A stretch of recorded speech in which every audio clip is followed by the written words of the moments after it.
যায়েদ, এবার তুমি যদি চাও তাইলে আমার কাছে থাকতেও পারো, যদি চাও চলেও যেতে পারো। কারণ আমি মুহাম্মদ জীবদ্দশায় নিজের 4 জন ছিল সন্তানকে হারিয়েছি।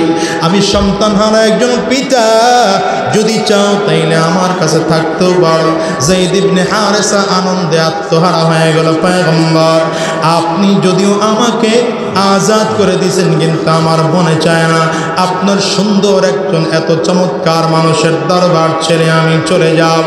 এত চমৎকার চরিত্রের অধিকারী একজন মানুষকে ছেড়ে আমি চলে যাব, মনটাই চায় না। পয়গম্বর, আমি আপনার দরবারেই থাকব। যদি আমার সন্তান বানান, আমি আপনার দরবারে সারাটা জীবন থাকতে রাজি আছি। যায়েদ ইবনে হারেসাকে আমার নবী নিজে খানা মাখায়া বাচ্চাটারে খাওয়ায় দেয়। নবীজি নিজে বিছানা রেডি করে যায়েদ ইবনে হারেসাকে ঘুম পাড়ায়। এবার আমার নবী যায়েদ ইবনে হারেসাকে নিয়ে হিজরত করে মদিনায় চলে গেলেন। মদিনায় যাওয়ার পর যায়েদ ইবনে হারেসার বাবা মা খবর পেয়েছে তোমাদের যেই সন্তান আছে, সন্তানটা মুহাম্মদের কাছে আছে। মুসলমানদের নবী মুহাম্মদের কাছে তোমাদের সন্তান আছে। বাবা আর মা দৌড়ায়া রাহমাতুল লিল আলামিনের সামনে দাঁড়ায়া ডাক দিয়া বলে, মুহাম্মদ, আমাদের যে সন্তানটা আছে, আমাদের সন্তান আমাদের কাছে দিয়ে দাও। রাহমাতুল লিল আলামিনের চোখ বেয়ে টপ টপ করে পানিগুলো পড়ে।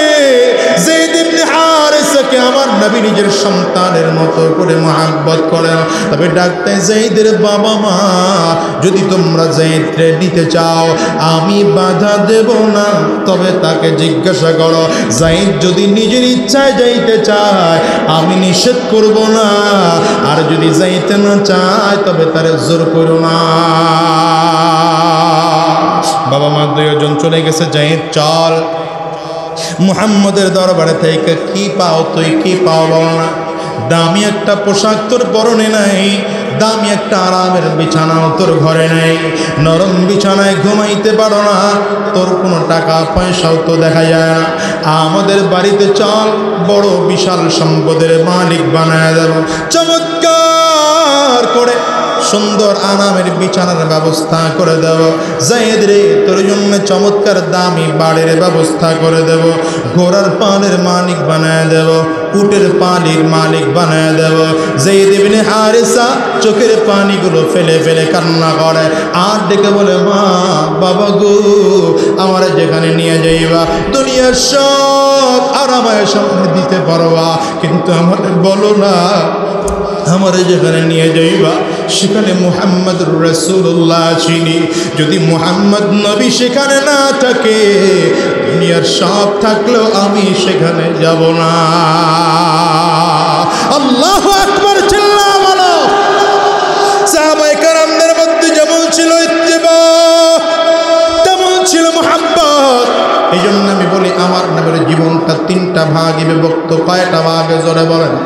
1 নম্বর হলো আমার নবীর জন্ম, যেটাকে আরবিতে বলে মিলাদুন নবী। 2 নম্বর হলো আমার নবীর জন্ম থেকে ইন্তেকাল পর্যন্ত পুরোটা জীবন, এটা হচ্ছে সিরাতুন নবী, আমার নবীর চরিত্র। 3 নম্বর হচ্ছে ওয়াফাতুন নবী, যাকে বলে আমার নবীর ইন্তেকাল। ওয়াফাতুন নবী আর মিলাদুন নবী জানার বিষয়, মানার বিষয় না, মানাও যায় না। সিরাতুন নবী জানারও বিষয়, মানারও বিষয়। মুসলমান ভালো করে মনে রাখবেন, একদল তো আমাদের সমাজে এখনো আছে যারা ফতোয়া দেয়, যারা মিলাদ মানে না, তারা কাফির। আমি আপনাদের কাছে জানতে চাই, আম্মা জান উত্তর দিয়েছিলেন নবীজির চরিত্র, নবীজির সিরাত ছিল কোরআন। তাহলে বোঝা গেল আমার নবীজির সিরাত হলো কোরআন, আমার নবীজির চরিত্র হলো কোরআন। এবার আপনারা বলুন তো, কোরআন না মানলে মুসলমান না কাফির? এক কথায় উত্তর নিয়ে নাও, মিলাদ রাখো। সিরাতের মধ্যে মিলাদ আছে, সিরাতুন নবীর মধ্যে ওয়াফাতুন নবীও আছে। কথা বলেন না কেন? কিন্তু কেউ যদি সিরাত মানে না, সে কোরআন মানে না, আর কোরআন যে মানে না সে মুসলমান না কাফির। ফতোয়া কিন্তু আমি দেই না, ফতোয়া আপনারা দিয়েছেন। কারণ ফতোয়া আমি স্টেজে বসে দেব না, মুফতি হলেও এই জায়গাটা ফতোয়া দেওয়ার জায়গা না। এখন তো একদল আছে ফতুয়া দেওয়ার ডিপো নিয়ে স্টেজে উঠে। কথা বলেন না কেন? সামনে যাড়ে পায় গড়ে পড়তে তার এই ফতুয়া দিয়া কাফির বানায়। কথা কন্যা নাই নাই নাই নাই না, এভাবে করে বুঝলেন না। আপনি উম্মতের দরদ নিয়ে কথা বলেন। আপনি একজন দ্বীনের আলোচক, আপনি একজন দ্বীনের আলোচক, যাকে তাকে কাফির ফতোয়া দিয়া ইসলামের মধ্যে গঞ্জাম বানান না। উম্মতের দরদ নিয়ে কথা বলেন।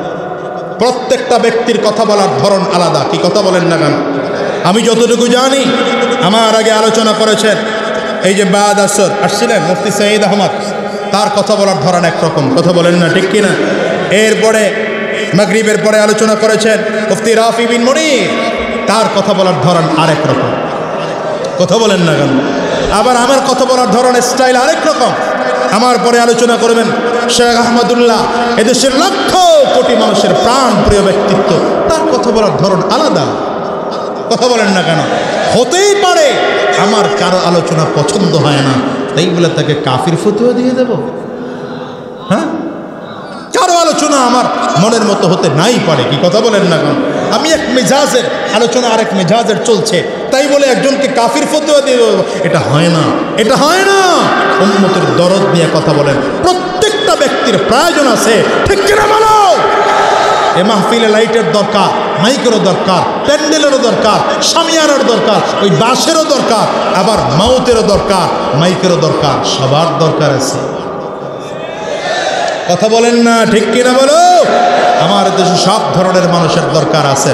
আমি জন্য এদের বিরুদ্ধে বলি না। যা হোক, মুসলমান ভালো করে বুঝেন, তাহলে আমার নবীর জীবনটা কয় ভাগে বিভক্ত? বলেন না, বলেন না, বলেন না।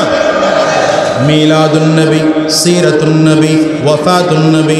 সিরাতুন নবী জানারও বিষয়, মানারও বিষয়। কথা বলে না?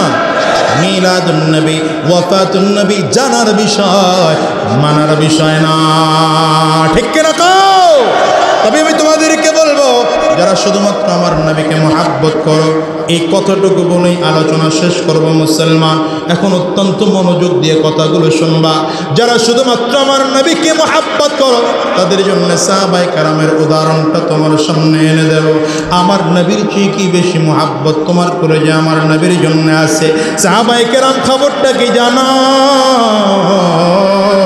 রাহমাতুল লিল আলামিন যেদিন দুনিয়ার থেকে বিদায় হয়ে গেলেন, সব সাহাবায়ে কেরাম আমার নবীকে কবরের মধ্যে রেখে রওজার মধ্যে শোয়া। রাহমাতুল লিল আলামিন রওজাতে আজও জিন্দা আছেন।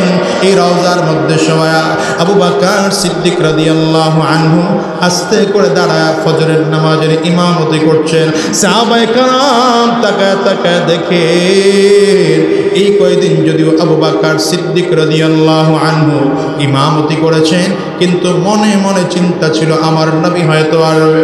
কিন্তু আজ তাকায় দেখে না না, আর নবী আমার আসবেন না, নবী আমার বুঝি আর আসবেন না। সাহাবায়ে কেরাম প্রত্যেকের চোখে টপ টপ করে পানি পড়ে। নামাজের মধ্যে দাঁড়িয়ে সব সাহাবীদের চোখে পানি। পেছনের কাতারে হযরত আবু বকর দাঁড়াইছেন, পিছনের কাতারে হযরত ওমর দাঁড়াইছেন, হযরত ওসমান দাঁড়াইছেন, হযরত আলী দাঁড়াইছেন। ইমামতির মুসাল্লায় আবু বকর সিদ্দিক রাদিয়াল্লাহু আনহু দাঁড়াইছেন, সব সাহাবায়ে কেরাম দাঁড়ানো। হঠাৎ করেই তাকায় দেখে হযরত বিলাল পাশে দাঁড়ানো। নামাজ শেষ করে ফেললে হযরত বিলাল আস্তে করে হাত দুটো গায়ে দিলেন, আমিরুল মুমিনিন বিদায় দেন, আর মদিনায় থাকবো না। হযরত বিলাল বলে, হযরত আবু বকর বলেন, কেন রে বিলাল, মদিনা ছেড়ে কেন যাবি? আবু বকর সিদ্দিক বলেন, রে বিলাল, মদিনা ছেড়ে কেন তুই যাবি? মদিনায় কিসের আবাদ তোর বল না রে বিলাল? হযরত বিলাল হাবশী রাদিয়াল্লাহু আনহু বলেন, ওরে ভাই, আমি মদিনা যখন থাকতাম রাহমাতুল লিল আলামিনের জন্য আমি রাস্তা দিয়ে কাটা সরায় সরায় আমার নবীর জন্য রাস্তা তৈরি করে দিতাম না। পাহাড়ের চূড়ায় যখন আমার নবী চলতেন, পাহাড়িয়া সেইখান থেকে আমি আস্তে আস্তে করে পাথরগুলো সরায়া সরায়া আমার নবীর জন্য চমৎকার করে রাস্তা তৈরি করে দিতাম। আজকে আমার নবী নাই, আমি কার জন্য মদিনার গলিতে গলিতে চলবো? কার জন্য আমি কাঁটাগুলো সরাবো? আমি আর মদিনায় থাকবো না, মদিনা ছেড়ে আমি চলে যাব। হযরত বিলাল মদিনা ছেড়ে চলে গেলেন সিরিয়ার দামেস্ক এলাকায়। একদিন দুই দিন করে করে আস্তে আস্তে করে 6 মাস হয়ে গেল।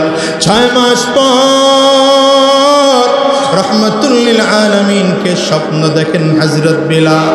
হযরত বিলাল স্বপ্ন দেখেন নবী আমার ডাক দেয়, বিলাল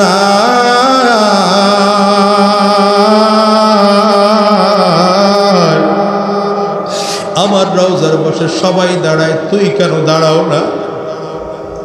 এ বিলাল, আমার রওজার বসে আবু বকর দাঁড়ায়, উসমান দাঁড়ায়, আলী দাঁড়ায়, সব সাহাবায়ে কেরাম দাঁড়ায়, তোরে তো অনেক দিন হলো দেখিলাম। রহমাতুল লিল আলামিনের স্বপ্ন দেখে হযরত বিলাল মদিনার গলির মধ্যে চলে আসছে। মদিনার গলিতে গলিতে হাঁটে, মাসুম বাচ্চাগুলো দৌড়ায় গিয়ে গিয়ে মায়ের কাছে ডাক দেয়, মা গো, মনে হয় নবী 2-1 দিনের মধ্যেই চলে আসবে। হযরত বিলাল মদিনার গলির মধ্যে দেখছি নবীজি যখন দুনিয়ার থেকে চলে গেছে, এর পরের দিনে হযরত বিলালও চলে গেছেন। আজ বিলাল চলে আসছে, মনে হয় আমার নবী 2-1 দিনের মধ্যে চলে আসবে। খবর পায়া সব হযরত বিলাল দেখার জন্য চলে আসছে। আয়েশা দেখে রহমাতুল লিল আলামিনের রওজার পাশে দাঁড়ায় দাঁড়ায় হযরত বিলাল চোখের পানিগুলো ছেড়ে ছেড়ে কান্না করতেছে। সাহাবীরা এসে দাঁড়ায় জড়া জড়া কাঁদে আর ডেকে ডেকে বলে, বিলাল, তুমি মদিনা ছেড়ে যাওয়ার পর আমরা কত চমৎকার কণ্ঠে আজান দেওয়ার জন্য মুয়াজ্জিন নিযুক্ত করেছি, কিন্তু রে বিলাল, তোমার কণ্ঠের মধ্যে যে রুহানিয়ত খুঁজে পাওয়া যায়, কারণ নবীর মুয়াজ্জিন এমন রুহানিয়ত আমরা কোথাও পাই না। আর এতদিন পর আমাদেরকে একটু আজান দিয়ে শোনাইবে নাকি? হযরত বিলাল চোখের পানিগুলো ছেড়ে ছেড়ে কান্না করে আর ডাক দেয়, আমার দ্বারা সম্ভব না, যে আজান দিলে আমার নবী নামাজের ইমামতি করবে না, এমন আজান আমি বিলাল দিতে পারবো না। সাহাবায়ে কেরাম অনেক রিকোয়েস্ট করার পরেও যখন বিলাল আজান দেয় না, সাহাবায়ে কেরাম বলে, হবে না, কাজ হবে না, নবীজির নাতি 2টারে খুঁজে বের কর, কই হাসান কই হুসাইন। হাসান হুসাইন রাদিয়াল্লাহু আনহুমাকে খুঁজে খুঁজে বের করে বলে, তোমরা 2জন যদি বিলালের আজান দেওয়ার জন্য বলো, মনে হয় বিলাল না করে পারবে না। 2টা ভাই হযরত বিলালের সামনে দৌড় দিয়ে দাঁড়ায় গেছে, জামার কিনারা ধরে ধরে টানে আর ডেকে ডেকে বলে, নারার মুয়াজ্জিন,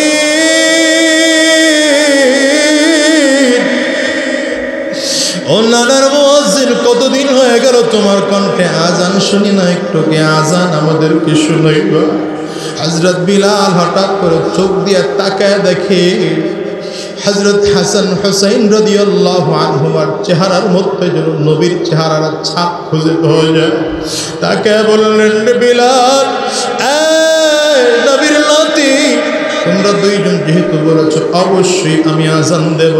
হযরত বিলাল আজান শুরু করেছেন, আল্লাহু আকবার, আল্লাহু আকবার। মাসুম বাচ্চাগুলো দৌড়ায় দৌড়ায় মায়ের কাছে ডাক দেয়, মা গো, নতুন কাপড় পরায় দাও, নতুন টুপি পরায় দাও, চমৎকার করে গোসল করে দাও, ওযু করে দাও। মা, নবী মনে হয় সেই ইমামতি করবে। আগে বিলাল আযান দিলে মসজিদে নববীতে তো আমার নবী ইমামতি করত, আজকেও বিলাল আযান দেয়, মনে হয় আমার নবী ইমামতি করবে। আযান শুনে সব সাহাবীরা মসজিদে নববীতে এসে ভিড় করে। হযরত বিলাল আযানের শব্দ উচ্চারণ করতে করতে হঠাৎ করেই বলেন, আশহাদু আন্না মুহাম্মাদার রাসূলুল্লাহ। এই শব্দটা উচ্চারণ করে চিৎকার করে বেহুশ হয়ে জমিনের মধ্যে পড়ে গেছে। হুঁশ ফিরে আসার পরে সাহাবায়ে কেরাম জিজ্ঞাসা করেন, রে বিলাল কি ব্যাপার, তুমি এমন করে হুঁশ হারায় ফেললা কেন? হযরত বিলাল ডাক দেয়, রে ভাই,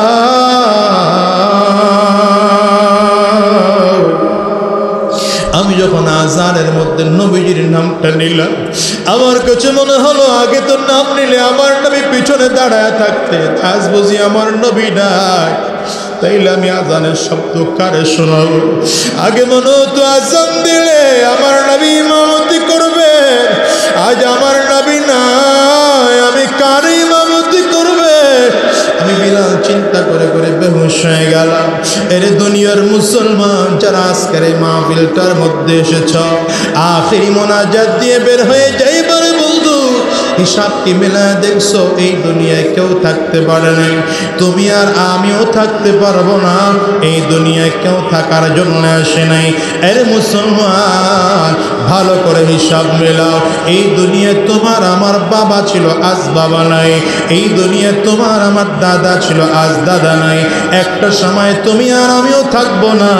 আজকের এই মাহফিল থেকে ওয়াদা করে বিদায় হও, যতদিন এই জমিনে বেঁচে থাকবো নবীর সুন্নাহ মেনে আল্লাহর নবীর তরিকা অনুযায়ী জীবন চালাবো। কারা কারা তৈয়ার আছো হাত তুলে দেখাও, আওয়াজ দিয়া জোরে চিল্লায়া ডাক দাও আল্লাহ। আমি বলি, কোন দিক থেকে আমার নবীকে আদর্শ হিসাবে ধরবেন? যেই দিক থেকে আমার নবীকে আদর্শের তুলনা করবেন, সেই দিক থেকে আমার নবী শ্রেষ্ঠ আদর্শবান। বাবা হিসেবে তুলনা করবেন, আমার নবী শ্রেষ্ঠ আদর্শবান বাবা। সন্তান হিসেবে তুলনা করবেন, আমার নবী শ্রেষ্ঠ আদর্শবান সন্তান। স্বামী হিসেবে তুলনা করবেন, আমার নবী শ্রেষ্ঠ আদর্শবান স্বামী। জামাই হিসেবে তুলনা করবেন, আমার নবী শ্রেষ্ঠ আদর্শবান জামাই। শ্বশুর হিসেবে তুলনা করবেন, আমার নবী শ্রেষ্ঠ আদর্শবান শ্বশুর। নেতা হিসেবে তুলনা করবেন, আমার নবী শ্রেষ্ঠ আদর্শবান নেতা। প্রেসিডেন্ট হিসেবে তুলনা করবেন, আমার নবীকে রাজনৈতিক ব্যক্তিত্ব হিসেবে তুলনা করবেন, আমার নবী শ্রেষ্ঠ আদর্শবান রাজনৈতিক ব্যক্তিত্ব। প্রেসিডেন্ট হিসেবে তুলনা করবেন, তবে আমি বলবো বিশ্বনবী রাহমাতুল লিল আলামিন, গভর্নমেন্ট অফ মদিনার শ্রেষ্ঠ শ্রেষ্ঠ আদর্শবান প্রেসিডেন্ট আপনার আমার নবী মুহাম্মদুর রাসূলুল্লাহ। চিল্লা বলুন ঠিক না ঠিক?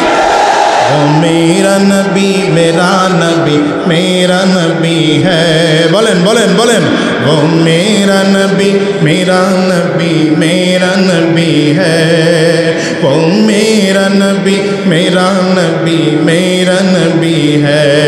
कष्ट है वो जिसके लिए महफिल कौनैन सजी है, फिरदौस से बड़ी जिसके वसीले से बनी है, वो हाशिमी मक्की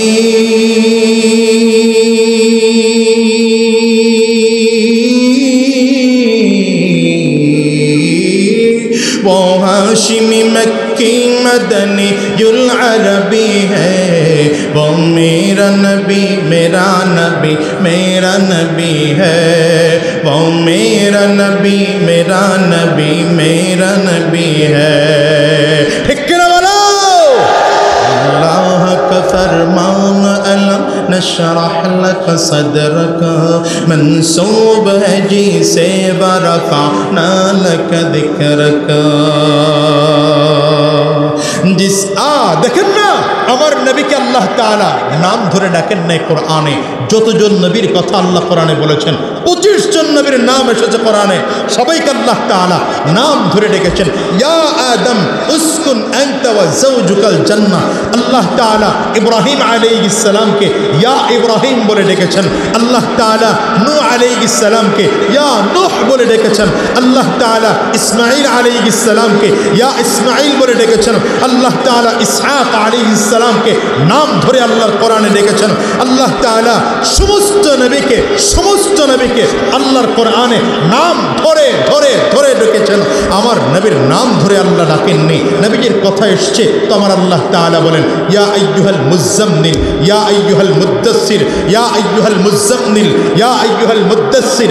আমার নবীর সাথে আল্লাহ পাকের কথা বলার দরকার। তো আল্লাহ তাআলা কথা বলেন আলাম ইয়াজিদকা ইয়াতীমান ফাআওয়া ওয়া ওয়াজাদাকা দাল্লান ফাহাদা ওয়া ওয়াজাদাকা আইলান ফাআগনা। নবীজির সাথে আল্লাহ কথা বলতেছেন আলাম নাশরাহ লাকা সাদরাক ওয়া ওয়াদা'না আনকা বিজরাক আল্লাযী আনকাযা যাহরাক। আল্লাহু আকবার, চিল্লা সারা বলো। अल्लाह का फरमान अलम नशरह लक सदरक मंसूब है जी से बरका नालक ज़िक्रक। जिस ज़ात का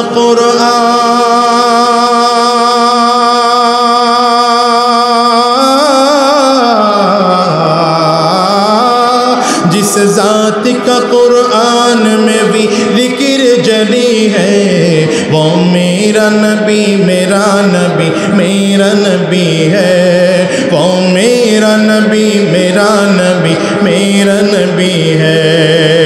जुबाओ जरा उल्টো পাল্টা লাইনে চলো, নেতা মানো এমন কাউকে নেতা মেনেছ যে নিজে সিগারেট খায় তোমাকেও সিগারেট খাওয়ায়, নিজে মিথ্যা কথা বলে তোমাকে দিয়ে মিথ্যা কথা বলায়, নিজে সন্ত্রাস তোমাকে দিয়ে সন্ত্রাসী করাচ্ছে। এই নেতাগুলো বাদ দাও, নেতা আমার নবীকে মানো। চরিত্র আমার নবীর ভালো, তোমার চরিত্র ভালো হয়ে যাবে, ঠিক কিনা বলো? এই জন্য সব নেতাবাদ, নেতা আমার নবী। বলো নেতাকে, বলো না নেতাকে। তোমার নেতা আমার নেতা, তোমার নেতা আমার নেতা। আমরা সবাই রাসূল সেনা। হবে নাকি একটা নবীর জন্য স্লোগান? জোরে বলে না। কত মানুষকে খুশি করার জন্য স্লোগান দিলাম মুসলমান। আজকে আমার নবীর জন্য স্লোগান দেব, আজকে মুসলমানদের স্লোগান দেব। চিল্লায় ঠিক আছে তো? পারবেন তো ইনশাআল্লাহ? গলা কাশি দেন, ভালো করে কাশি দেন, এমনি কাশি দিলে হবে না। ভালো করে দিছেন তো? দুই হাত উঁচা করেন, টান টান মাশাআল্লাহ। এবার ডানে আর বামে তাকায় দেখেন হাত কে তুলে নেন। মনে করবেন এই লোক জাতীয় অলস ফেডারেশনের সদস্য। বলছে সবাই মাশাআল্লাহ। এবার হাতগুলো মুঠ করেন, নামাইতে বলি নেই তো। মুঠ করে দেন, ঝাঁকি দেন, জোরে ঝাঁকি দেন, শরীরের মধ্যে একটা আলাদা স্পিড আসুক। দেন, ঝাঁকি দেন। হ্যাঁ, এবার কণ্ঠের যতটুকু আওয়াজ আছে পুরোটা আওয়াজ ছেড়ে দিয়ে একটা তাকবীর দিতে হবে। রেডি? সবাই রেডি? নারে তাকবীর। হয় নাই আওয়াজ, হয় নাই আওয়াজ, হয় নাই। এই আওয়াজ শুনলে বেঈমানদের জ্বালা শুরু হয়। কথা বলেন না কেন? আমাদের দেশে একদল এখন এমনও আছে যাদের সমাবেশ থেকে এই স্লোগান দেওয়ার পরে আবার তারা পরবর্তীতে বিবৃতি দেয় এটা আমাদের দলীয় স্লোগান না। কথা বলেন না কেন? আর আমার দেশের হলুদ মিডিয়ার সাংবাদিকগুলো এটা নিয়ে নিউজ কভার করে। কি নিউজ করে? বিতর্কিত স্লোগান দেওয়া হয়েছে। আমি আপনাদের কাছে প্রশ্ন করি, লিল্লাহি তাকবীর, আল্লাহু আকবার, এটা বিতর্কিত স্লোগান? কথা বলো না কেন? এটা বিতর্কিত স্লোগান। আমি ওই সাংবাদিকদেরকে বলবো, তোমরা এই নারে তাকবীর আল্লাহু আকবারের স্লোগানকে বিতর্কিত স্লোগান বলে মুহাম্মদুর রাসূলুল্লাহ সাল্লাল্লাহু আলাইহি ওয়াসাল্লামের উম্মতের কলিজা আঘাত দিয়েছ, কলিজা আঘাত দিয়েছ। অতি শীঘ্র তওবা করে নাও, নয়তো ধ্বংস নিবাচ্ছ, ঠিক কিনা বলো? সুতরাং ওদের জন্য ওদের হৃদয়ে যেন বেশি আঘাত লাগে। শোনেন, ইসলাম তো বিমান, কামান, ক্ষেপণাস্ত্র, পিস্তল, গুলি, বুলেট, রাইফেল এগুলো দিয়ে ইসলাম বিজয় হয়নি। ইসলাম বিজয় হয়েছে তাকবীরের ধ্বনি দিয়ে। ঠিক কিনা বলেন? তাকবীরের ধ্বনি শুনলে বেঈমানরা পালাতে বাধ্য হয়। এই মোবাইল, হায় রে মোবাইল রে, জাতিটারে খাইলো মোবাইল। শোনেন, সুতরাং তাকবীর দিয়ে ওদের হৃদয় কম্পন তৈরি করতে হবে। রেডি? সবাই রেডি?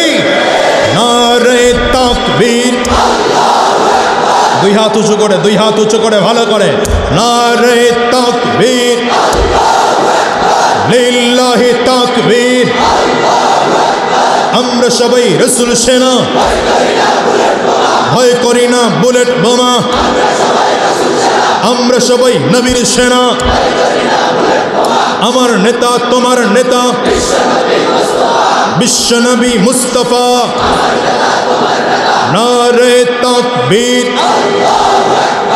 হ্যাঁ, এই স্লোগান নিয়ে ময়দানে নামেন, দেখবেন বেঈমানরা পালানোর রাস্তা পাবে না ইনশাআল্লাহ। জোরে বলেন। আমরা মুসলমান আওয়াজই ভুলে গেছি, আওয়াজই ভুলে গেছি। নেড়ার মতো আওয়াজ দেই, আওয়াজ এমন দেই মশাই নড়ে না, কাফের নড়বে কোত্থেকে? কথা বলেন না কেন? দেখছেন ঠিক কয় কত আলসামি করে। আপনার গেলা করলো কেমন কেন? কষ্ট হইতেছে আপনার? সারাটা দিন ঝামেলা করে জার্নি করে এসে কথা বলছি, এক গ্লাস পানি পর্যন্ত খাওয়ার সুযোগ পাই নাই। আমি এরকম চিল্লাইতেছি আর আপনারা হয় নাকি এটা? হ্যাঁ, চিল্লানি বন্ধ করবেন। আমার পরে শেখ আহমদুল্লাহ ভাই আমার অত্যন্ত শ্রদ্ধার মানুষ, আমিও যার ভক্ত। তিনি ঠান্ডা আলোচনা করে, আপনারা ঠান্ডা শুনবেন। কিন্তু আমার আলোচনায় পাবলিক একটু গরম লাগে। কথা বলেন, জোরে বলেন, কথা কন না কেন?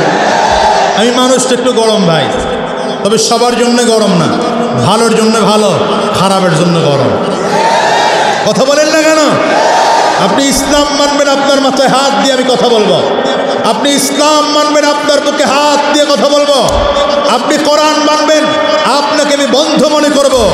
আপনি ইসলামের বিরুদ্ধে কথা বলবেন, আপনাকে প্রথম বুঝাবো, তারপরেও বুঝাবো, তারপরেও বুঝাবো, তারপরেও বুঝাবো। বারবার করে বুঝানোর পরে দেখি যদি আপনি না বুঝেন, এরপরের 5 নম্বর অ্যাকশন তৈরি করব। রাগ করলেন নাকি? অসুবিধা হচ্ছে? রহমাতুল্লিল আলামিনের সামনে দাঁড়িয়ে 2 মেয়ের তালাক দেওয়া হলো, আমার নবী কোনো প্রতিবাদ করেননি। ভুলে গেছে? আমার নবী প্রতিবাদ করেননি। নবীজির উপরে আক্রমণ করে জামা ছিঁড়ে ফেলেছে, আমার নবী তারপরও প্রতিবাদ করেননি। এরপরে উতবা দাঁড়িয়ে বলছে, মুহাম্মদ তুমি যে আল্লাহর দাওয়াত দাও, সেই আল্লাহ আমরা মানি না। নাউজুবিল্লাহর এই আওয়াজ স্টেজ থেকে মোটেও পাই না। নাউজুবিল্লাহ, জোরে কন। হ্যাঁ, দ্বিতীয়বার সুযোগ দিলাম, পরের বার আর মিস করবেন না। অটো গিয়ার দিয়ে রাখবেন, আসলেই যেন মাইরা দিতে পারে। কথা কয় না? এত ধাক্কাইলে ঠেলা গাড়ি কতক্ষণ চালান যায় না? ভাইরা আমার, যখনই উতবা বলেছে, মুহাম্মদ তুমি যে আল্লাহর দাওয়াত দাও, সেই আল্লাহকে আমরা মানি না। এবার আমার নবীর অভ্যাস দেখেন, এবার আমার নবীর অবস্থা দেখেন। রহমাতুল্লিল আলামিনের চোখ বেয়ে বেয়ে পানি পড়ছে। নবীজির এই চোখ বেয়ে পানি পড়া অবস্থায় চেহারা লাল হয়ে গেছে। আমার আল্লাহকে গালি দিয়েছে। রহমাতুল্লিল আলামিনের চোখ দুটো মনে হয় যেন আগুনের ফুলকি হয়ে গেছে। থর থর করে নবীজি কাঁপতেছেন। রহমাতুল্লিল আলামিন রাগের কারণে কাঁপতেছেন। কেঁপে কেঁপে রাসূল আরবি বলছেন, আল্লাহ আমি যেন শুনতে পাই এই উতবাকে কুকুরে কামড়ায়া কামড়ায়া দুনিয়া থেকে বিদায় করছে। এবার বলেন, আমার নবী কারোর জন্য দোয়া করলে যেমন কারেন্টের মতো লেগে যায়, নবী কারোর জন্য বদদোয়া করলেও কথা বলে না, লাগে কি না? উতবা কিন্তু তখন থেকে বড় ভয় আছে। মুহাম্মদ বদদোয়া দিছে, যে কোনো সময় আমি সাইজ হয়ে যাব। উতবা বাস তখন থেকে আরম্ভ করে বডিগার্ড নিয়ে চলে। বডিগার্ড বাঁচাইতে পারে? কথা বলেন না কেন? পারে না, পারে না। সব বডিগার্ড বাঁচাইতে পারে না। আর আল্লাহ তাআলা যদি চান তাহলে বডিগার্ড ছাড়াও বাঁচাতে পারেন। ঠিক কিনা বলেন? হিজরতের রাতে রহমাতুল্লিল আলামিন রওনা করেছেন। আবু বকর সিদ্দিক রাদিয়াল্লাহু আনহুকে নিয়ে রওনা করছেন। নবীজি তাকায় দেখেন, আবু বকর একবার নবীজির ডান সাইডে হাঁটে, আবার দৌড় দিয়ে বাম সাইডে চলে আসে, আবার দৌড় দিয়ে ডান সাইডে, আবার কখনো সামনে, আবার কখনো পেছনে। আবু বকর সিদ্দিক রাদিয়াল্লাহু আনহু মনে হয় যেন পাগলের মতো করে করতেছেন, একবার ডানে, একবার বামে, একবার সামনে, একবার পেছনে। রহমাতুল্লিল আলামিন বলেন, আবু বকর কি হলো তোমার? আবু বকর চোখের পানি ছেড়ে দিয়ে বলেন, হুজুর আপনি হিজরতের রাত সবচেয়ে সবচেয়ে ভয়ঙ্কর রাত। এই ভয়ঙ্কর রাতে আপনি আমরের মতো বাহাদুরকে নিয়ে আসলেন না, আপনি আলীর মতো যোদ্ধাকে আনেননি, আপনি সাথে করে ওসমানকে আনেন নাই। আমি আবু বকর আমার মতো একটা বৃদ্ধ মানুষ, দুর্বল মানুষকে আপনি হিজরতি নিয়ে রওনা করলেন। আমি কয় দিক একা সামলাবো, আমার কাছে বড় ভয় লাগে। আমি যখন আপনার ডান সাইড দিয়ে চলি ভয় লাগে কাফিররা না জানি আপনারে বাম সাইড দিয়ে আক্রমণ করে, এই জন্য আবার দৌড়ায় বাম সাইডে চলে যায়। আবার ভয় লাগে না জানি কাফিররা ডান দিক থেকে আপনাকে আক্রমণ করে, আবার দৌড়িয়ে ডান সাইডে চলে যায়। আবার ভয় লাগে সামনের দিক থেকে না জানি কাফিররা আক্রমণ করে, আবার সামনে চলে যায়, আবার দৌড়ায় পেছন দিকে চলে যায়। কোন দিক থেকে কাফিররা আক্রমণ করে জানি না, হুজুর চারিদিকে দৌড়ায়। এই জন্যে যদি কাফিররা আপনাকে লক্ষ্য করে তীর মারে, তীর যেন আমার গায়ে লাগে, আপনার জন্য ক্ষতি না হয়। ইসলাম এমনিতে আসে নাই মুসলমান রে, ইসলাম এমনিতে আসে নাই। আজকে নোয়াখালীর এই জায়গায় বসে হাজার হাজার মানুষ নির্দ্বিধায় বাধাহীনভাবে আল্লাহর কোরআনের আলোচনা শুনছেন, এমনিতেই না। এটা মনে রাখতে হবে, রসুল আরবের দান মুবারক শাহাদাতের বিনিময়ে ইসলাম আমারে বাংলা পর্যন্ত এসেছে। নবীজির সাহাবায়ে কেরামদের রক্তের বিনিময়ে, জীবনের বিনিময়ে ইসলাম এদেশে এসেছে। চিল্লায় বলুন ঠিক কিনা? রক্ত দিয়ে জীবন দিয়ে, রক্ত দিয়ে জীবন দিয়ে জ্বালালে দিনের বাতি, ভুলবো না ভোলা যায় নাকি বীর শহীদানের স্মৃতি। বলেন ভুলবো না ভোলা যায় নাকি বীর শহীদানের স্মৃতি। রক্ত দিয়ে জীবন দিয়ে, রক্ত দিয়ে জীবন দিয়ে জ্বালালে দিনের বাতি, ভুলবো না ভোলা যায় নাকি বীর শহীদানের স্মৃতি, ভুলবো না ভোলা যায় নাকি বীর শহীদানের স্মৃতি। কষ্ট হয়। আল্লাহর দিন আল্লাহর জমিনে করেছ বিজয় তোমরা, ন্যায় ইনসাফের ধ্রুব পতাকা তুলে ধরেছ তোমরা। ঠিক না? আল্লাহর দিন আল্লাহর জমিনে করেছ বিজয় তোমরা, ন্যায় ইনসাফের ধ্রুব পতাকা তুলে ধরেছ তোমরা। আল কোরআনের আহ্বানে নির্যাতিতদের পাশে দাঁড়ালে, আরশে আজিমের প্রতিবেশী হল পেলে জান্নাতে বাড়ি, ভুলবো না ভোলা যায় নাকি বীর শহীদানের স্মৃতি, ভুলবো না ভোলা যায় নাকি বীর শহীদানের স্মৃতি। ঠিক কিনা? আল্লাহ তাআলা সাহাবায়ে কেরামদের জান্নাতের উচ্চ মাকাম দান করুন। চিল্লায়া জোরে বলুন আরো জোরে বলেন আমিন। রাহমাতুল লিল আলামিন বদদুয়া দিলে ওতবা এবার বডিগার্ড নিয়ে চলে। লম্বা কথা অল্প সময়ে বলে শেষ করছি। ওতবা একবার ব্যবসা বাণিজ্য করে ফিরবে, ফিরার পথে সন্ধ্যার আগ মুহূর্তে তাঁবু টানিয়েছে রাত্রি যাপন করার জন্যে। হঠাৎ করে চোখ পড়ে গেল পাহাড়ের উপরে। পাহাড়ের উপরে চোখ পড়লেই তাকায় দেখে একটা বাঘ তার দিকে তাকায় দিচ্ছে। নজরটা এমন ভাবে দিছে ডানে আর বামে তাকায় না, এসে ওই বাঘ ওতবার দিকেই তাকায় আছে। ডান দিকে গেলে নজর ডান দিকে যায়, বাম দিকে গেলে বাঘ বাম দিকে নজর, মানে ওরে টার্গেট করছে। ওতবা সাথীদেরকে ডাক দেয়, দেখ রে বড় ভয় লাগে আমার যে বাঘটা আমার দিকে তাকায় রয়েছে। সাথী ভাইয়েরা করে টেনশন করেন কেন? কেন? মুহাম্মদ তো বলছে আপনার কুকুরে মারবে, বাঘে মারবে, তা তো আর বলে নাই।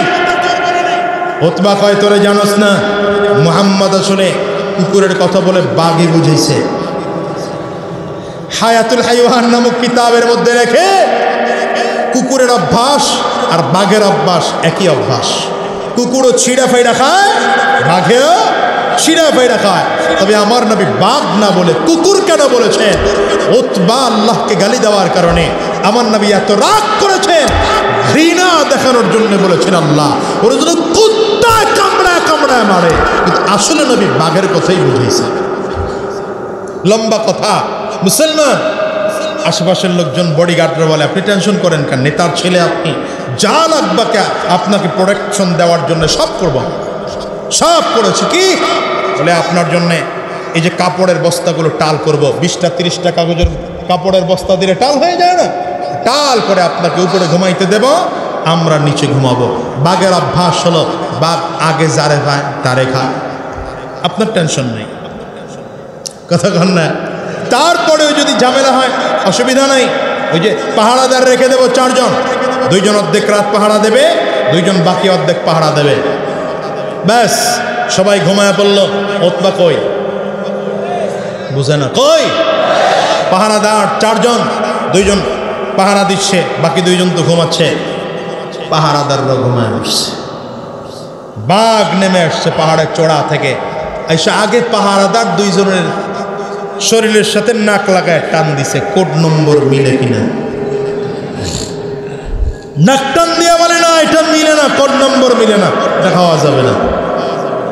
এবার ওই নিচে সবাইকে একটা একটা করে কোড নম্বর খুঁজতেছে, প্রত্যেকের শরীরের সাথে নাক লাগায় ঘেরান নাই, চলে না চলে না। গেল কই? মনে হলো এখানে আছে, গেল কই? বাঘ আস্তে করে ঘাড় ঘুরে দেখে, হায় হায় কই? এবার বাঘ বেয়ে বেয়ে উপরে উঠছে, উপরে উঠে শরীরের সাথে নাক লাগায় দেখে, এইটাই তো দরকার, এই কোড নম্বরই তো খুঁজছিলাম।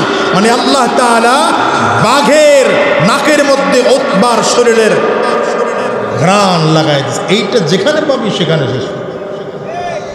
সুবহানাল্লাহ, বাড়ি যায় কয় বাঘ এবার আল্লাহর কাছে দোয়া করে, আল্লাহ আমি যদি ওর হাত ধরে টান দিই চিল্লাবে, আমি সাকসেস হব না, চিল্লাইলে আমার দৌড় দিতে হবে, মানুষ মারবে আমাকে, পা ধরে চাপ দিল চিল্লাবে, হবে না, আমি আনসাকসেস হব। আমি সাকসেসফুল হওয়ার জন্য তোমার কাছে দোয়া করি, আমার মুখের গ্রাসটা বড় করে দাও। বাঘের মুখের গ্রাস বড় হয়ে গেছে, এবার বাঘ এক গ্রাসে উতবার পুরো মাথাটা ভেতরে নিয়ে কণ্ঠনালীর মধ্যে দাঁত 2 এমন ভাবে ঢুকাইছে, চিল্লাইবা কাজ হবে না, চিল্লাইতে পারবা কাজ হবে না, মৃত্যু নিশ্চিত করে আল্লাহর নবীর দুশমনকে নিয়ে রওনা করছে, টানতে টানতে পাহাড়ের চূড়ায় উঠায়া, পাহাড়ের চূড়ায় রেখা। বাঘ কিন্তু এর রক্ত আর গোশত খায় নাই, ঘৃণার কারণে নবীর দুশমন, আল্লাহর দুশমনের রক্ত খাওয়া যাবে না, হাত আলাদা করছে, পা আলাদা, অঙ্গ প্রত্যঙ্গকে প্রত্যেকটা আলাদা আলাদা করে নাড়ি ভুলিগুলোকে বের করেছে, ভেতর থেকে কলিজা বের করেছে, বাঘ প্রতিটা অঙ্গ বের করে পাশে ঘুরতেছে। মনে হচ্ছে যেন বাঘ মেসেজ দিচ্ছে পৃথিবীর ওই কাফিরদেরকে, তোরা আগামীকাল সকালবেলা উঠে উতবার অবস্থা দেখে আফসোস করে চিল্লায় কাঁদবি, আর আমি আমার নবীর দুশমনকে, আল্লাহর দুশমনকে বিদায় করেছি, এটা নিয়ে সান্ত্বনা প্রকাশ করব। আমি মুসলমান তোমাদের কাছে জিজ্ঞাসা করতে চাই, আজকে পৃথিবীর জমিনে ওই বাঘ একটা প্রাণী, বন্য প্রাণী, নবীর দুশমনকে দুনিয়া থেকে বিদায় করতে পারে, সে নিজেকে গর্বিত মনে করছে। আর 16 কোটি মুসলমানের দেশে নবীর ইজ্জত নিয়ে কথা বলা হয়, নবীকে নারীর নবী বলে গালি দেওয়া হয়, আমার নবীকে ইবতিজার বলা হয়, আমার নবীকে ধর্ষক বলা হয়। তোমাদের কাছে জানতে চাই, যারা আমার নবীকে গালি দেয় ওদের ঠিকানা বাংলার জমিনে হতে পারে না, বাংলার জমিনে হতে পারে না, বাংলার জমিনে হতে পারে না। হাত তুলে বলো ঠিক কিনা?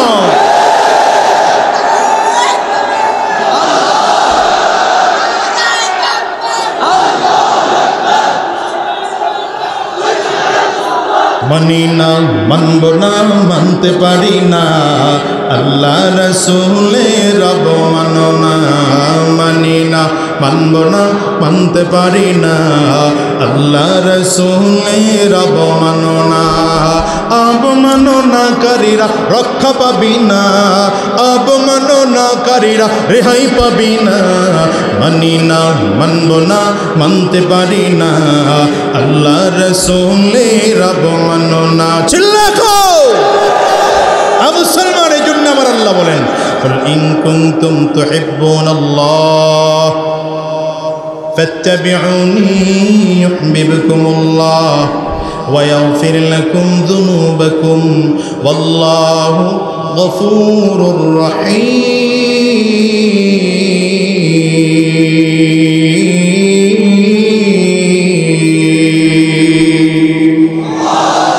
এই জন্য আমার আল্লাহ তাআলা বলেন, দুনিয়ার মানুষ আমার নবীর কাছ থেকে মেসেজ গ্রহণ করো। তোমরা আমি আল্লাহ তাআলাকে ভালোবাসো এটা বললেই হবে না, তাহলে আমার নবীর অনুসরণ করতে হবে। নবীর অনুসরণ যদি করতে পারো, আমি আল্লাহ তাআলা ওয়াদা দিলাম, আমি আল্লাহ তোমাদেরকে ভালোবাসবো। সাহাবায়ে কেরামদের মধ্যে ইত্তেবাও ছিল, মুহাব্বতও ছিল। মনে আছে না ভুলে গেছে? আপনার আমার মধ্যে শুধু মুহাব্বত আছে, ইত্তেবা নাই। আমার কারোর মধ্যে ইত্তেবা আছে, মুহাব্বত নাই। সাহাবায়ে কেরামদের মধ্যে মুহাব্বতও ছিল, ইত্তেবা ছিল। মুসলমান এই জন্য নবীজির পাল্লক ছিল যায়েদ ইবনে হারেসা। রাসূল আরবি সাল্লাল্লাহু আলাইহি ওয়াসাল্লামের কাছে এনে আম্মাজান খাদিজাতুল কুবরা রাদিয়াল্লাহু আনহা হাদিয়া দিয়েছেন। কেমনে হাদিয়া দিলেন? আম্মা জানের যখন আমার নবীর সাথে বিয়ে হলো, আম্মা জানের চাচাতো ভাই বাজার থেকে কয়েকজন গোলাম কিনে এনে আম্মা জানের সামনে দাঁড়িয়ে বললেন, খাদিজা, মুহাম্মদুর রাসূলুল্লাহর ঘরে কাজ করতে তোমার অসুবিধা হয়, বাজার থেকে আমি অনেকজন গোলাম কিনে এনেছি। এই গোলামদের মধ্যে যাকে তোমার পছন্দ হয় এমন একজন গোলামকে তুমি তোমার বাড়ির কাজের জন্য নিয়ে যেতে পারো। আম্মা জান খাদিজা তাকিয়ে তাকিয়ে দেখলেন যে গোলামরা আছে, এর মধ্যে যায়েদ বয়সও একটু ছোট, দেখতে ভদ্র মনে হয়, দেখতে একজন শালীন মনে হয়। হযরত যায়েদ ইবনে হারেসা মাথার উপরে হাত রেখে বললেন, চাচতো ভাই, আমাকে যদি কারো দিতে হয় এই বাচ্চাটাকে আমার সাথে দিয়ে দাও। মুসলমান ভাইরা আমার, যায়েদ ইবনে হারেসাকে আম্মা জান খাদিজা নিয়ে আসলেন বাসায় নিয়ে এসে রাহমাতুল লিল আলামিনের সামনে দাঁড় করায় বললেন, পয়গম্বর, আপনার জন্য ছোট্ট বাচ্চাটাকে হাদিয়া দিয়ে দিলাম। কত জায়গায় দৌড়ান, কত জায়গায় যান, ব্যবসা বাণিজ্যের জন্য কত জায়গায় যান, একা একা পারেন না, চলতে পারেন না, আপনার খেদমতের দরকার হয়। এই বাচ্চাটাকে নিয়ে যান, বাচ্চাটাকে নিয়ে গেলে বাচ্চা আপনার খেদমত করবে। রাহমাতুল লিল আলামিন বাচ্চাটার চেহারার দিকে তাকায় মায়ায় পড়ে গেলেন, মাথার উপরে হাত রেখে বললেন, যায়েদ রে, আমার স্ত্রী যদিও গোলাম হিসাবে তোমাকে আমার কাছে এনে হাদিয়া দিয়েছে, তবে যায়েদ রে, আমি তোমাকে এই মুহূর্তে গোলাম থেকে আজাদ করে দিলাম।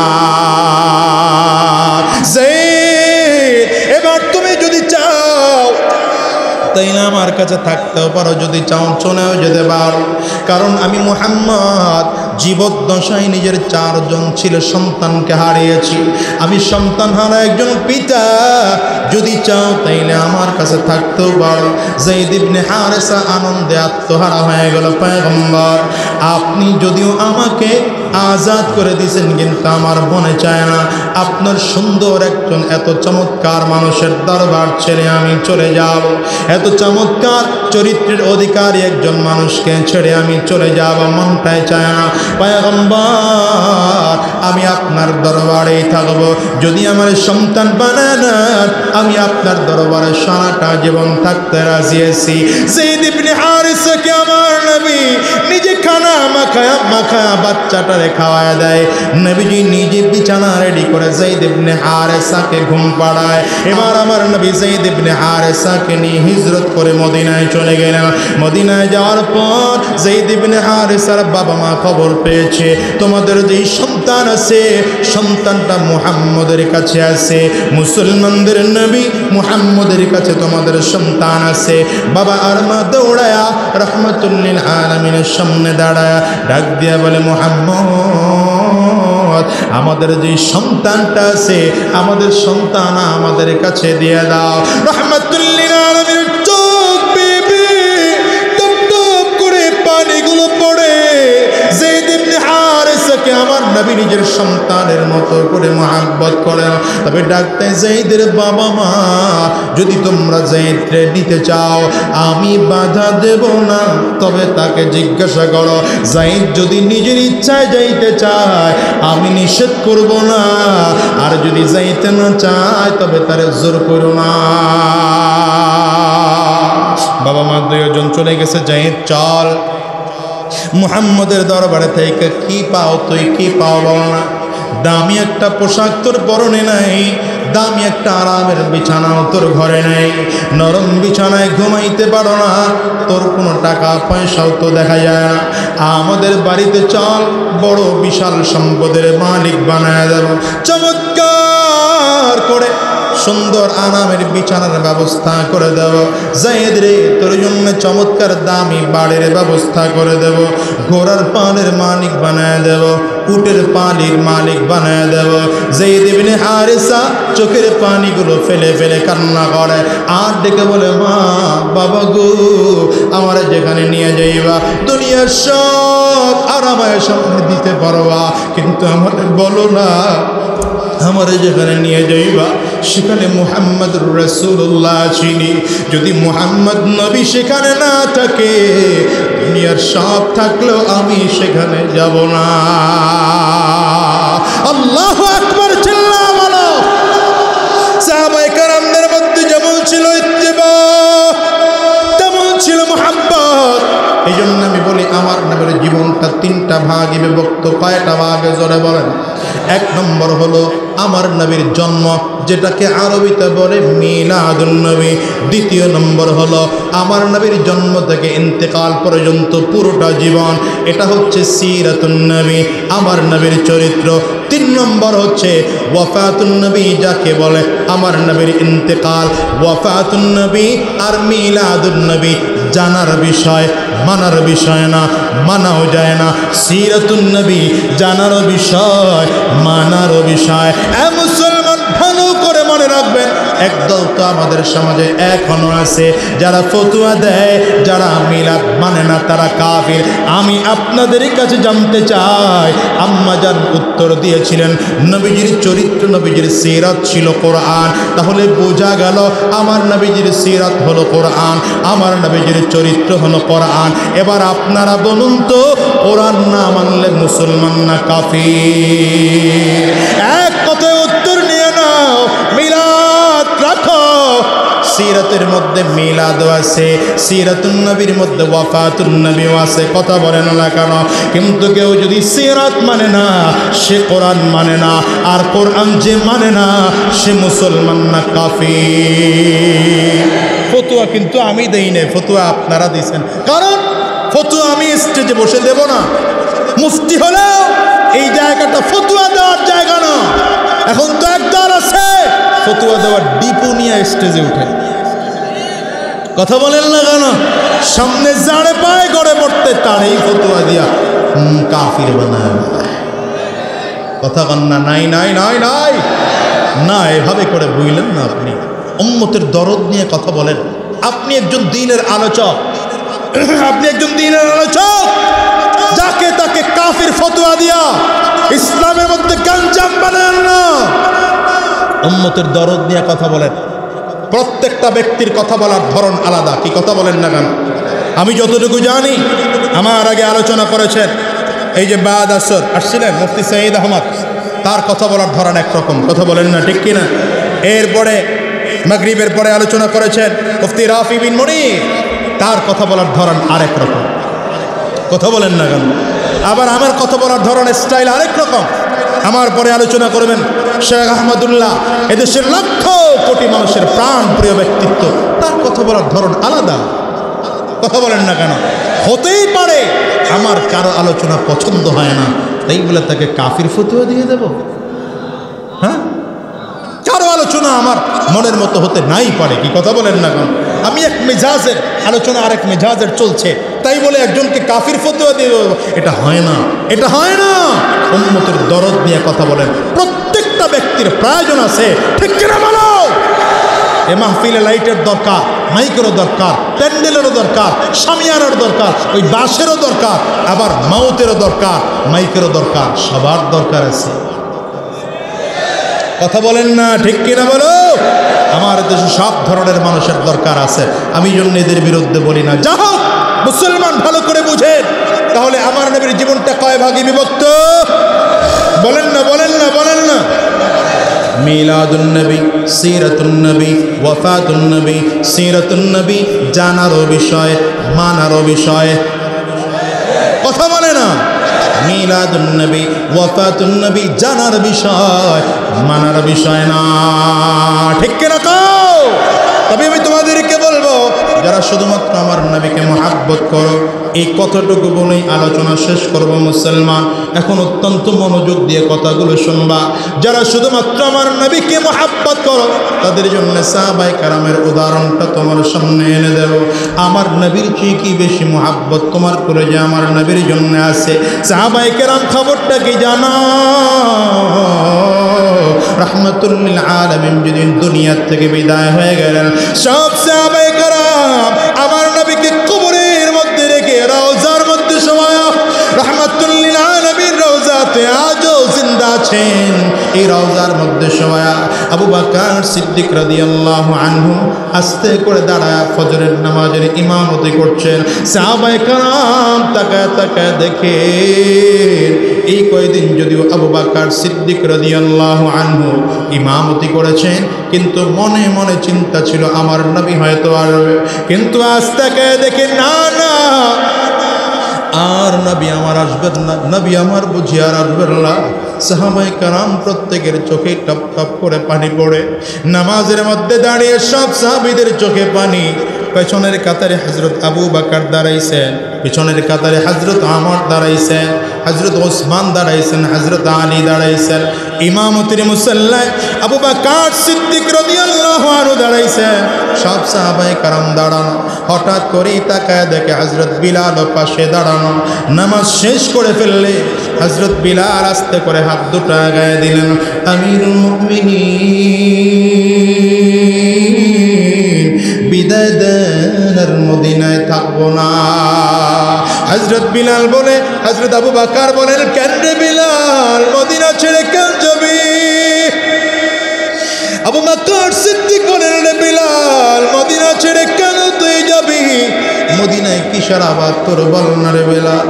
হযরত বিলাল হাবশী রাদিয়াল্লাহু আনহু বলেন, ওরে ভাই, আমি মদিনা যখন থাকতাম, রাহমাতুল লিল আলামিনের জন্য আমি রাস্তা দিয়ে কাটা সরায়া সরায়া আমার নবীর জন্য রাস্তা তৈরি করে দিতাম না। পাহাড়ের চূড়ায় যখন আমার নবী চলতেন, পাহাড়িয়া সেইখান থেকে আমি আস্তে আস্তে করে পাথরগুলো সরায়া সরায়া আমার নবীর জন্য চমৎকার করে রাস্তা তৈরি করে দিতাম। আজকে আমার নবী নাই, আমি কার জন্য মদিনার গলিতে গলিতে চলবো? কার জন্য আমি কাটাগুলো সরাবো? আমি আর মদিনায় থাকবো না, মদিনা ছেড়ে আমি চলে যাব। হযরত বিলাল মদিনা ছেড়ে চলে গেলেন সিরিয়ার দামেস্ক এলাকায়। একদিন দুই দিন করে করে আস্তে আস্তে করে 6 মাস হয়ে গেল। 6 মাস পর রাহমাতুল লিল আলামিনকে স্বপ্ন দেখেন হযরত বিলাল। হযরত বিলাল স্বপ্ন দেখেন, নবী আমার ডাক দেয়, বিলাল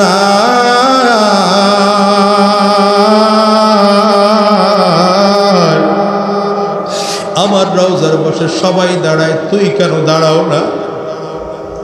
এ বিলাল, আমার রওজার বসে আবু বকর দাঁড়ায়, ওসমান দাঁড়ায়, আলী দাঁড়ায়, সব সাহাবায়ে কেরাম দাঁড়ায়, তোরে তো অনেক দিন হলো দেখিলাম, রহমাতুল লিল আলামিনের স্বপ্ন দেখে হযরত বিলাল মদিনার গলির মধ্যে চলে আসছে। মদিনার গলিতে গলিতে হাঁটে, মাসুম বাচ্চাগুলো দৌড়ে গিয়ে গিয়ে মায়ের কাছে ডাক দেয়, মা গো মনে হয় নবী দুই একদিনের মধ্যেই চলে আসবে।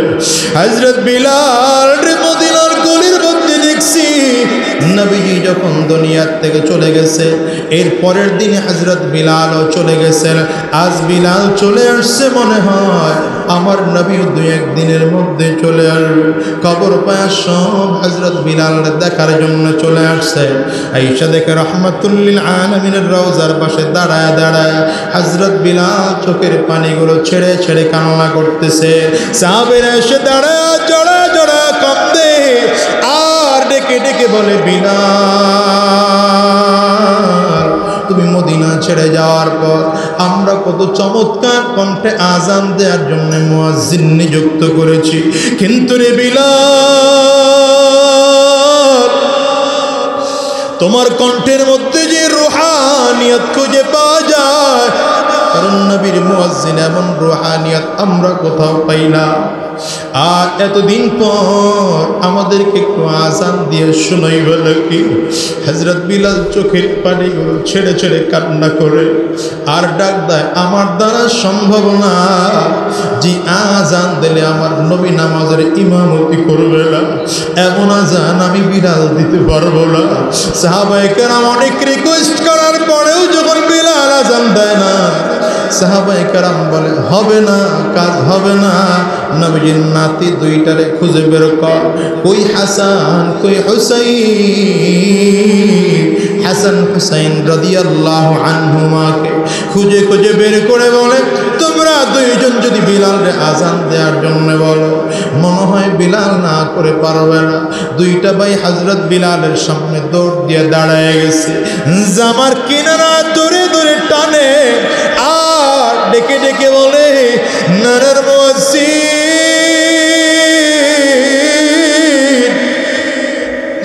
ও নানার মুয়াজ্জিন, কতদিন হয়ে গেল তোমার কণ্ঠে আজান শুনি না, একটু কি আজান আমাদেরকে শুনাইবা? হযরত বিলাল হঠাৎ করে চোখ দিয়ে তাকায় দেখে হযরত হাসান হুসাইন রাদিয়াল্লাহু আনহুমার চেহারার মধ্যে যেন নবীর চেহারার ছাপ খুঁজে পাওয়া যায়।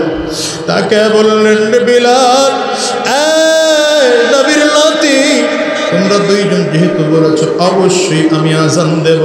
হযরত বিলাল আজান শুরু করেছেন, আল্লাহু আকবার আল্লাহু আকবার। মাসুম বাচ্চাগুলো দৌড়ায় দৌড়ায় মায়ের কাছে ডাক দেয়, মা গো নতুন কাপড় পরায় দাও, নতুন টুপি পরায় দাও, চমৎকার করে গোসল করে দাও, ওযু করে দাও। মা নবী মনে হয় সেই ইমামতি করবে। আগে বিলাল আযান দিলে মসজিদ নববীতে তো আমার নবী ইমামতি করত, আজকেও বিলাল আযান দেয়, মনে হয় আমার নবী ইমামতি করবে। আযান শুনে সব সাহাবীরা মসজিদ নববীতে এসে ভিড় করে।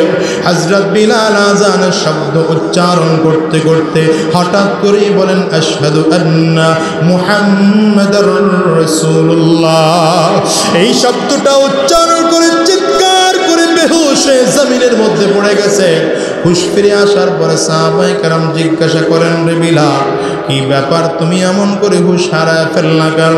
হযরত বিলাল ডাক দেয়, রে ভাই,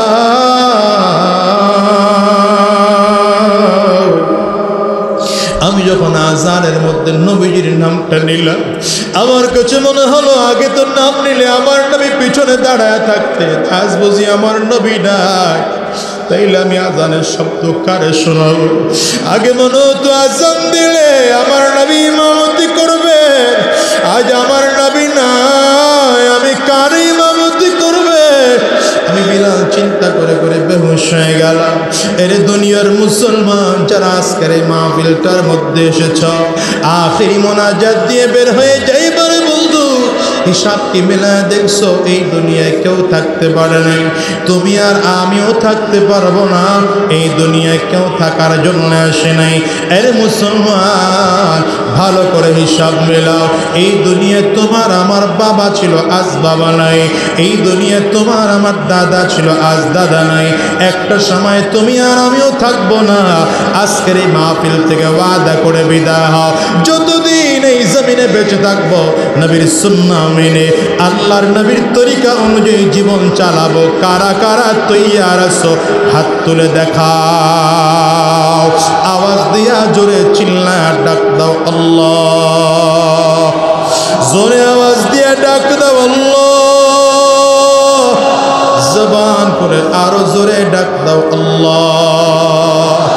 দয়ার মালিক, আমরা হাত তুলে ওয়াদা করলাম নবীজির সুন্নাহ অনুযায়ী জীবন পরিচালনা করব, কোরআন অনুযায়ী চলব, ইসলাম অনুযায়ী চলব, আর শয়তানের রাস্তায় আমরা চলব না। আল্লাহ তুমি কবুল করে নাও। চিৎকার করে জবান খুলে আওয়াজ দিয়ে বলেন আল্লাহুম্মা আমিন।